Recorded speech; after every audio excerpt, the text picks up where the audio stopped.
गोव्यात आणण्यासाठी NRIने पुढाकार घेतला आणि हे घेतलं. नाही, गोव्यातले बरेच लोक ही नोकरीच्या निमित्तानं शिकण्याकरता गोव्याबाहेर आहेत. तर त्यांच्याकरता एक रजिस्ट्रेशन करण्याकरता, त्यांचं माहिती गोळा करण्याकरता दृष्टीने NRI कमिशनने ऑलरेडी एक पोर्टलवरती एक फॉर्म डिक्लेअर केलेला आहे आणि रजिस्ट्रेशन चालू झालं आणि त्याला चांगला रिस्पॉन्स सगळ्याकडनं मिळतो आहे आणि त्याचा फायदा जसा एक रेकॉर्ड NRI कमिशनकडे राहील, त्याचबरोबर त्याचा एक माहिती जी आहे सगळी, ही माहिती सगळी जे कोण त्या ठिकाणी अडकलेले आहेत त्यांना सगळ्यांना तिकडनं आणण्याकरता त्याचा उपयोग राहील.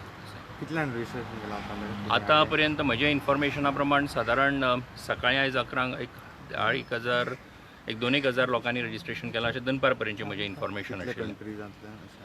वेगवेगळे आसात, तातूंत मिडल ईस्ट आसा, युरोपियन कंट्रीज आसात, कांय जाणांनी USA सारक्या कंट्रींतल्यान सुद्दां हें केल्लें आसा, रजिस्ट्रेशन केल्लें आसा. हें बेजिकली रजिस्ट्रेशन जें आसा पळय, हे रजिस्ट्रेशनाच्या निमतान एक तेजो एक डेटाबेजूय तयार जातलो आमचे कडेन आनी त्याच बरोबर जे भायर उरल्यात त्यांचो एक रेकॉर्ड जो आसा, त्यांचे कोण हांगा येवपाक सोदतात ह्या कोविडाक लागून, म्हणजे आतां कोण कितें आसा, कोण शिकपा खातीर म्हूण भायर गेल्ले आसतले, कांय जाण जे आसात ते तांकां आपली फॅमिली जे थंय रावतात, ऑलरेडी NRIज आसात थंय रावतात, तांकां मेळपाक कांय जाण गेल्यात. अशा पद्दतीचे वेगवेगळे रिक्वेस्ट आमकां आयिल्ले. सो ते सगळ्यांचें इन्फॉर्मेशन आणि जेन्ना फेब्रुवारी मार्चाच्यान लॉकडावन डिक्लेअर जालो तेन्नाच्यान सगळे जाण हांगा येवपा खातीरचे तेंची अडचणी जाल्यो, कारण ट्रॅव्हल बॅन जालें, सगळे ट्रॅव्हल. सो ते सगळे आतां गव्हर्मेंट जेन्ना 3 मे उपरांत हेच्या संबंधान जो कितें एक मॅकॅनिझम डिक्लेअर करतलो, त्याच्या आदाराचेर जें इन्फॉर्मेशन आमकां मेळटलें तें आमी सेंट्रल गव्हर्मेंटा कडेन शेअर करप. गव्हर्मेंट अशें आमकां हें आयिल्लें आसा त्या प्रमाणे आमी शेअर करतले आनी मागीर तांकां हाडपा खातीरचो जो कितें प्रोसेस सेंट्रल गव्हर्मेंट ठरयतलो त्या प्रमाणे मागीर गोंय गव्हर्मेंट तातूंत मागीर भागीदार जातलें. पोर्तुगीज पासपोर्ट धारक आहेत, त्यांची इकडे यायची इच्छा आहे, तर त्यांना काय प्रोसिजर आहे? मला वाटतं आत्ता जे इन्फॉर्मेशन आम्ही सगळं गोळा करतो त्याच्या इन्फॉर्मेशन आल्यानंतर मग आम्ही त्याच्यामध्ये ठरवू काय करता येईल. त्या पासपोर्ट धारकांना कायद्याच्या दृष्टीने जे काही करता येणं शक्य आहे त्याप्रमाणे मग आम्ही ठरवू. So how many total number of this thing are the NRI total? See, as of now we are collecting the data. So the data, in fact, the form that we have already published on our portal, we have requested them to give their data details. So as of now, I have been informed by my office that by till today afternoon around 2,000 people they have registered. So I think this will go on for some time.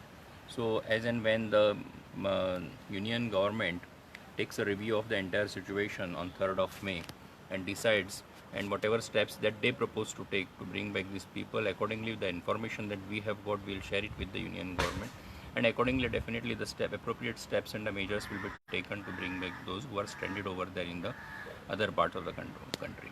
आंग्रीय क्रूजची काय निवड केली त्यांना गोव्यातल्या लोकांना बाहेर आणण्यासाठी?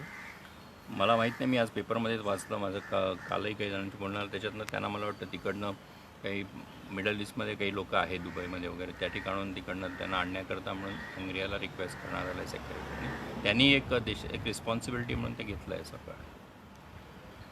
So what about the free quarantine? Because yesterday that no, I think there is already a team which is looking into it. So therefore, so far as the quarantine facility is concerned, so definitely they will be in a better position to explain. असा आरोप होता की ते त्यांना paid quarantine compulsory करायला लावलं आहे, म्हणजे सरकारचं हे असताना. नाही, क्वारंटाईनच्या संदर्भामध्ये already there is an officer who is in charge of the entire thing and he is looking after it. So it's I think I am not appropriate person or in a position to explain this issue. Definitely you can. So but first preference will be given to the seafarer, means any specific or the what? See, there are two things. One is, so far as the seafarers is concerned, already DG Shipping has issued an SOP. So on the basis of the SOP, the things have started moving, and some of them they have already landed in Goa. The second part of it is that NRIs who are settled abroad, and secondly those people who have gone there as to visit those people, or otherwise as the students or the elderly persons also. So those people they have stranded because of the lockdown in the country as well as in the entire part of the world. So as and when the union government takes a review of the entire situation, because on 3rd of this lockdown is till 3rd of May.